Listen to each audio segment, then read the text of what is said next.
Amis de la masse, bonjour, j'ai une mauvaise nouvelle, on va encore parler du coronavirus. Alors je sais, vous en pouvez plus, on n'entend plus que ça à la télé, à la radio, tout le monde ne parle que de ça. Et vous venez sur YouTube tranquillement pour parler de muscu, de sport, et vous tombez sur cette vidéo, et vous vous dites mais c'est pas possible, il a déjà fait une vidéo sur le coronavirus la semaine dernière, mais qu'est-ce qu'il veut ?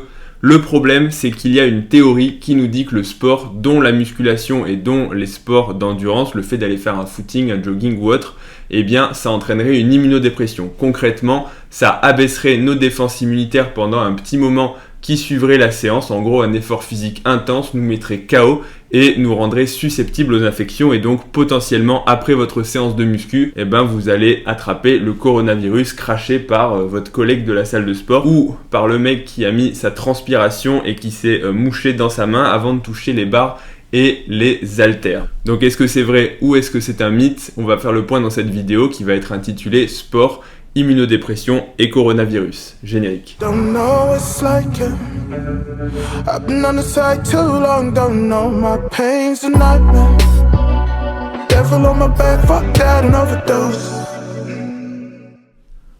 Bon, effectivement, le coronavirus, on parle plus que de ça, je pense que vous connaissez tout. Vous avez 1 million d'articles qui nous disent comment l'éviter, comment l'attraper, comment s'en protéger, est-ce que le jus de citron ça marche contre le coronavirus, bref, je crois que là on a fait le tour. Sauf que moi j'étais tranquillement en train de regarder mes emails quand d'un coup je reçois un message de ma salle de sport qui me dit voilà, attention coronavirus, ne vous inquiétez pas, votre salle de sport est safe. Les personnes responsables du ménage vont nettoyer les barres, désinfecter les poignées de main et en gros votre salle de sport est un environnement parfaitement sûr, vous n'avez aucun risque d'attraper le coronavirus. Alors j'exagère, c'est pas ce qu'ils ont écrit, mais surtout à la fin du message, ils concluent en disant l'activité physique est bonne pour la santé et entretient vos défenses immunitaires et en gros vous renforce et le fait de faire du sport va vous protéger contre le coronavirus au moins dans une certaine partie. Et là, je me dis, mais attends, ça, c'est pas ce qui me semble.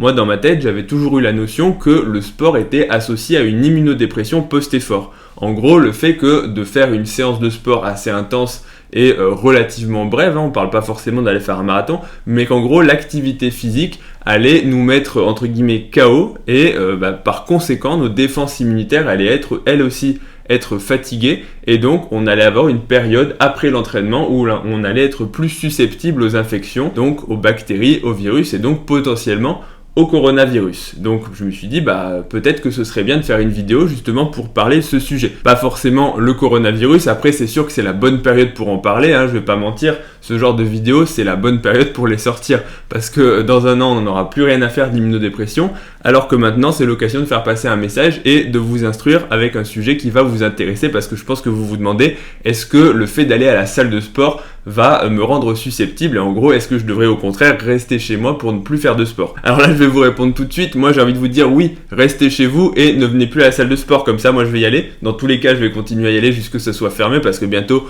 on va arriver en stade 3 de l'épidémie et les salles de sport vont être fermées, donc ça vous faites pas d'illusions là-dessus parce que bientôt ça va arriver et tous les mecs comme moi qui allons à la salle de sport, dès qu'on sera en stade 3, les salles de sport, on va faire une croix dessus et donc là on va l'avoir vraiment. En tout cas, je me suis dit c'est l'occasion de faire une petite review, une petite actualité donc sur l'immunodépression liée au sport. Est-ce que c'est un mythe ? Est-ce que c'est réel et comment ça marche ? On va diviser la vidéo en 3 parties. Premièrement, des rappels assez brefs sur l'immunité. Qu'est-ce que c'est que l'immunité ? Donc en gros, comment est-ce qu'on se défend contre les agents pathogènes, virus, bactéries, etc. Deuxième partie de la vidéo, pourquoi est-ce que l'on parle d'une immunodépression liée au sport et d'où est-ce que ça vient ? Et troisième partie, ce sera les défenses immunitaires du sportif. En gros, est-ce que le fait de faire de l'activité physique est plutôt protecteur ou au contraire plutôt néfaste pour les défenses immunitaires ? Première partie, l'immunité, qu'est-ce que c'est ? L'immunité, c'est la capacité d'un individu à se défendre vis-à-vis de menaces. Ces menaces, ce sont soit des agents pathogènes extérieurs, les virus, les bactéries, les champignons, mais aussi des cellules qui sont dangereuses, par exemple des cellules tumorales, des cellules cancéreuses. Et donc, effectivement, la lutte contre le cancer, ça fait partie de l'immunité. Par exemple, dans le corps humain, on pense tous quand on parle immunité aux virus et aux bactéries, par exemple, le fait de rencontrer des virus et de devoir les neutraliser par des cellules qui sont spécifiques à cette immunité, mais également certaines cellules anormales de notre propre corps, par exemple des cellules cancéreuses, on en a tous qui se forment, mais heureusement il y a des mécanismes de défense qui sont justement censés reconnaître ces cellules et les éliminer avant qu'elles aient le temps justement de proliférer et de créer des cancers justement plus graves. Donc l'immunité ça englobe tout ça. Comment est-ce que marche l'immunité? Eh bien, ce sont des cellules qui sont spécifiques. Ce sont les cellules immunitaires, les fameux globules blancs. On les appelle blancs parce qu'au microscope, ils sont blancs par opposition aux globules rouges, par exemple, qui eux aussi sont rouges. Vous l'aurez compris, en médecine, des fois on fait des choses compliquées, mais des fois on fait des choses très simples. Les globules blancs, c'est une grande famille de cellules. À l'intérieur, il y a plusieurs sous-types qui vont chacun avoir un rôle différent dans l'immunité. Je pense que les détailler n'apportera rien du tout dans cette vidéo, donc on va pas le faire. Mais ce qu'il faut retenir, c'est que chaque cellule de l'immunité va avoir un rôle précis. Dans l'immunité, on distingue deux types d'immunité. La première, c'est l'immunité innée. En gros, l'immunité innée, on naît avec, dès la naissance, elle est présente, et c'est une réaction qui est non spécifique. Quand on rencontre un agent pathogène, quelque chose qui est anormal pour le corps, que ce soit un corps étranger, une cellule anormale, un virus ou autre, cette immunité non spécifique va reconnaître les molécules justement qui sont agressives, qui sont étrangères, et va fabriquer une réponse immunitaire qui n'est pas spécifique et qui va essayer de neutraliser cette menace en fait. Cette immunité innée, globalement, elle est moins forte que l'immunité qu'on appelle acquise. L'immunité acquise, c'est tout simplement une fois qu'on a rencontré un pathogène spécifique, donc pathogène c'est un organisme ou une cellule ou quelque chose, une molécule qui est agressive entre guillemets pour le corps humain, qui représente un danger. Cette molécule étrangère, cette molécule dangereuse va générer un mécanisme de défense qui va constituer la production de défense spécifique. Ce sont typiquement les anticorps qui sont spécifiques d'un type de pathogène, d'un type de molécule étrangère. Donc cette réaction acquise, elle est spécifique. Mais pour le coup, elle suppose d'avoir déjà rencontré l'agent pathogène ou en tout cas la molécule. Donc elle ne peut pas être générée la première fois qu'on rencontre l'ennemi. Dans l'idée, ce serait d'apprendre à connaître son ennemi pour pouvoir ensuite mieux le détruire. La première fois, imaginons c'est un parallèle avec un match de boxe. La première fois que vous rencontrez un adversaire, vous le connaissez pas, vous l'avez jamais vu, vous découvrez comment est-ce qu'il va frapper, à quelle vitesse il se déplace, est-ce qu'il est plutôt des frappes en puissance ou des frappes rapides, est-ce qu'il est bon en esquive, tout ça vous le savez pas. Une fois que vous l'avez déjà affronté, alors pour peu que vous soyez pas mort, c'est la seule condition, mais si vous le rencontrez à nouveau, vous allez savoir comment est-ce qu'il joue. Et donc, vous allez anticiper votre match. Et donc, en fait, vous allez vous préparer et vous allez anticiper, vous allez élaborer des techniques spécifiques. Donc, les anticorps, c'est la même chose. Une fois qu'on rencontre quelque chose qui est étranger, quelque chose qui est reconnu comme étant néfaste pour l'organisme, on va stocker en mémoire cette immunité, cette réponse. Et la prochaine fois qu'on rencontrera cette même molécule, on va tout de suite envoyer beaucoup de défenses qui sont cette fois-ci spécifiques et rapides. Donc une réponse très rapide et beaucoup plus importante que dans l'immunité innée. Donc voilà les deux types d'immunité. Deuxième partie maintenant, l'immunodépression après le sport. Alors, d'où est-ce que vient ce concept? Instinctivement, c'est vrai qu'on a tendance à se dire après l'effort, je suis fatigué, j'ai fait un bon entraînement, j'ai fait une bonne compétition, j'ai fait un bon match, j'ai fait en gros, je suis KO, je sors de la salle de sport, j'ai poussé comme un forcené et je suis fatigué. Donc on se dit, si je suis fatigué, je me sens faible, je vais rentrer chez moi en rampant, si j'ai fait les jambes c'est encore pire. Donc c'est vrai qu'on a envie de se dire, si je suis fatigué, potentiellement je suis une cible facile pour tout ce qui va être infection et pour tout ce qui va être menace extérieure. Donc à partir de là, on s'est dit peut-être que l'immunité allait être diminuée après un effort. Et donc, qu'est-ce qu'on s'est dit? On s'est dit, on va regarder dans des populations, des gens qui ont fait du sport, des gens qui ont couru, par exemple des marathons ou autres. Et initialement, c'est parti de là, on leur a demandé, est-ce que vous êtes plus malade après avoir fait un marathon? Et donc, les gens reportaient leurs symptômes. Est-ce que j'ai le nez qui coule? Est-ce que j'ai des courbatures? Est-ce que j'ai en gros un syndrome pseudo-grippal? Et on s'est aperçu initialement, et c'est parti de là, que les gens qui avaient couru des marathons, par exemple, développaient plus de symptômes dans les suites du marathon qu'une population qui n'avait pas couru le marathon. Donc on s'est dit, il y a peut-être quelque chose à ce niveau-là. Donc il y a eu pas mal de recherches qui ont été faites et globalement, on s'est accordé pour dire que effectivement, après l'effort, il y avait une fenêtre où on était moins performant au niveau de l'immunité. Ce phénomène, il a été envisagé de façon un peu plus sérieuse par plusieurs mécanismes. Le premier, ce sont des gens dans les études qui rapportent des symptômes avec une fréquence plus importante de symptômes après l'effort que dans une population qui n'aurait pas fait d'effort. La deuxième chose, c'est qu'on observe aussi une baisse du taux de globules blancs après la séance de sport. En gros, si je vous fais une séance avant la séance de sport et après la séance de sport, votre taux de globules blancs va être plus bas. Donc on se dit, s'il y a moins de globules blancs qui circulent dans le sang, potentiellement, ça veut dire qu'on est plus faible vis-à-vis des agresseurs, donc des virus, des bactéries. Donc peut-être que l'effort, effectivement, a un effet immunosuppresseur. Troisième chose, c'est aussi une baisse des immunoglobulines. Les immunoglobulines, si on schématise, ce sont les anticorps. Donc en gros, une baisse des anticorps dans les minutes, dans les heures qui suivent la séance. Donc pareil, on se dit, s'il y a moins d'anticorps, s'il y a moins d'immunoglobulines, notamment des immunoglobulines aspécifiques qu'on retrouve au niveau des muqueuses, du tube digestif et de la bouche, eh bien on est plus susceptible aux infections et notamment aux virus. En gros, si vous n'avez plus la première ligne de défense au niveau de votre tractus, donc au niveau de votre sphère ORL, la bouche, le nez, si vous rencontrez un virus, vous allez être moins apte à lutter contre ce virus et donc à le détruire. Donc à partir de tous ces éléments, pendant longtemps, on a admis qu'il y avait une immunodépression post-effort et donc que les gens, les sportifs, étaient plus susceptibles aux infections.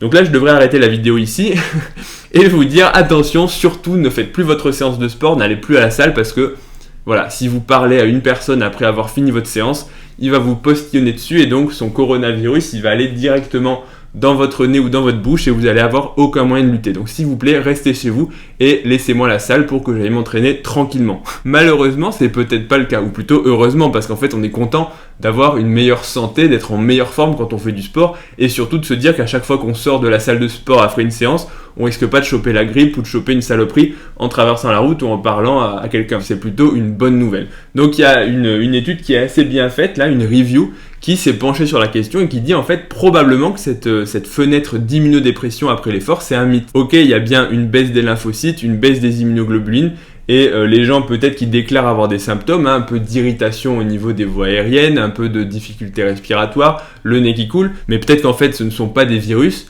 mais ce sont tout simplement des effets aspécifiques du fait d'avoir fait du sport, d'avoir fait un marathon ou d'avoir fait une séance de sport.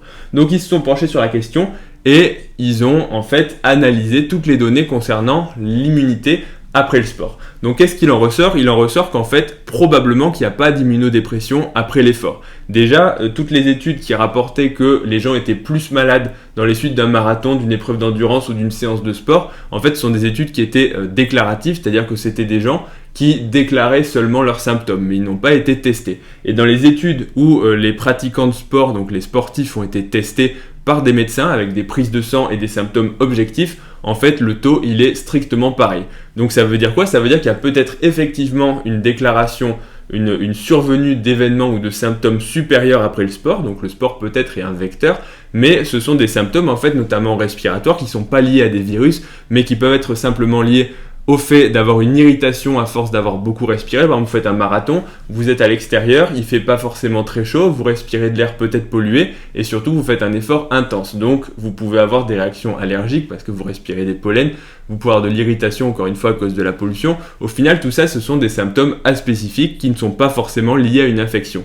Mais les cas d'infection vraiment prouvés étaient identiques dans les deux populations entre sportifs et non sportifs. Donc premier argument, qui va plutôt contre le fait que le sport entraîne une immunodépression. Deuxième chose, c'est au niveau des anticorps. Effectivement, il y a bien une baisse transitoire des anticorps, mais ces taux fluctuent et surtout ils remontent extrêmement vite. C'est-à-dire que quelques minutes après la séance, le taux d'anticorps va remonter et donc même s'il y a quelques minutes où les anticorps dans la bouche sont plus bas, ça ne veut pas du tout dire que vous êtes immunodéprimé. Il y a un monde entre le fait d'avoir un taux un peu plus bas et le fait d'être immunodéprimé. C'est un peu comme dire tout est blanc ou tout est noir. Entre les deux, il y a de nombreuses nuances de gris. Et la troisième chose, c'est au niveau du taux de lymphocytes, donc le taux de globules blancs dans le sang, donc qui sont censés lutter contre les infections. Effectivement, on observe une baisse du taux dans le sang, mais en fait tout ça, ça s'expliquerait en fait par le fait que les globules blancs, ils vont bien quelque part. Le fait d'avoir fait 1 heure de musculation ou 1 heure de course ne va pas faire disparaître les cellules, donc les cellules, elles vont quelque part. Et en fait, où est-ce qu'elles vont ? Eh bien, elles migrent dans les tissus pour justement assurer une immunité supérieure. En gros, vos globules blancs, ils sortent des vaisseaux sanguins pour aller dans les tissus, là où on va rencontrer les bactéries et les virus. Par exemple, si vos globules blancs, ils vont au niveau des cavités nasales et de la sphère ORL, au niveau de la bouche, etc. Si vous rencontrez les virus à cet endroit-là, ils vont être directement aptes à justement attaquer et détruire ces virus. Donc au final, tout ça, on se dit que c'est plutôt des arguments en faveur du fait que le sport protégerait des infections, des virus, des bactéries, et donc en fait les sportifs seraient finalement en meilleure santé, ou en tout cas au moins qu'il n'y ait pas d'immunodépression. Donc au total, rassurez-vous, le fait de faire du sport ne va pas vous rendre vulnérable au coronavirus, en tout cas pas plus qu'une personne qui ne ferait pas de sport. Bien sûr, je ne dis pas qu'il ne faut pas prendre de mesures, ça c'est encore un autre sujet. Troisième partie, maintenant, comment est l'immunité d'un sportif par rapport à un non-sportif sur le long terme ? Eh bien là, les études sont plutôt assez claires sur le fait que le sport protège et a tendance à améliorer votre système immunitaire par plusieurs mécanismes qu'on va citer juste après, mais globalement, Le fait de faire du sport va entretenir votre système immunitaire et va permettre qu'il dure plus longtemps avant de décliner, notamment avec l'âge. En gros, quand on suit des sportifs, on voit que leur système immunitaire se maintient plus longtemps et en meilleure forme que des personnes non sportives quand ils commencent à vieillir. Qu'en gros, une personne qui a été sportive, quand elle devient vieille, eh bien, elle va avoir un meilleur système immunitaire qu'une personne vieille du même âge, mais qui n'aurait pas fait de sport. Tout ça, ça peut s'expliquer par plusieurs mécanismes. Premièrement, c'est le fait que le sport a tendance au contraire à stimuler, comme on l'a vu tout à l'heure, les lymphocytes, les globules blancs et donc à stimuler l'immunité. Deuxièmement, c'est qu'il y a une diminution par l'effort des molécules pro-inflammatoires. Donc l'environnement est plutôt anti-inflammatoire, ce qui a tendance à protéger les cellules immunitaires. Ensuite, les personnes sportives sont des personnes qui ont tendance justement à faire attention à leur alimentation, à leur hygiène de vie. Tout ça, ça contribue à maintenir une immunité en meilleure santé. En gros, les personnes sportives font en général plus attention à ce qu'elles mangent, donc n'ont pas de carence en micronutriments, en macronutriments non plus, et globalement en vitamines et en minéraux qui, sur le long terme, peuvent maintenir une meilleure santé immunitaire. Autre chose, c'est aussi par exemple le tabac, qui est en général moins fréquent chez les personnes sportives qui font, là encore une fois, attention, puisqu'on sait vraiment que le tabac, c'est quelque chose sur le plan de la santé en général et de l'immunité qui est très néfaste. Le fait aussi d'avoir une meilleure forme physique, d'avoir plus de masse musculaire et moins de tissu adipeux, elle a aussi un effet bénéfique sur les différents acteurs de l'immunité. Enfin, les sportifs ont en général un profil hormonal qui est meilleur que les non-sportifs, notamment avec moins de cortisol, donc qui est l'hormone du stress, et plus d'hormones qui sont favorables, notamment la testostérone. Donc au total, est-ce que votre séance de sport va vous rendre vulnérable pour choper tous les coronavirus qui vont traîner à la salle de sport? La réponse, c'est probablement non, en tout cas pas plus qu'une personne lambda. Et peut-être même qu'effectivement, sur le long terme, ça a plutôt tendance à vous protéger. Le fait d'être sportif, d'être en meilleure santé, va avoir un effet bénéfique sur votre immunité, donc n'ayez pas peur. Par contre, voilà, le coronavirus, effectivement, il faut s'en protéger, il faut se méfier parce que là, on va arriver en période épidémique en France et notamment, dès qu'on va atteindre le stade 3, je pense que les salles de sport seront fermées. Donc bientôt, on va devoir s'entraîner chez nous, faire du poids de corps.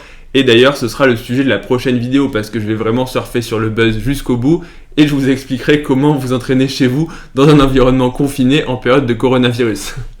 Bon, allez, trêve de plaisanterie, j'espère que la vidéo vous a plu, que vous aurez appris des choses. N'hésitez pas à laisser des commentaires et à mettre des pouces bleus, même pour le référencement, le commentaire fait toujours plaisir et merci à tous ceux qui le font. Vous pouvez me retrouver sur Instagram, poser des questions pour les prochaines vidéos. Et puis, je vous dis à bientôt pour la prochaine vidéo. Salut!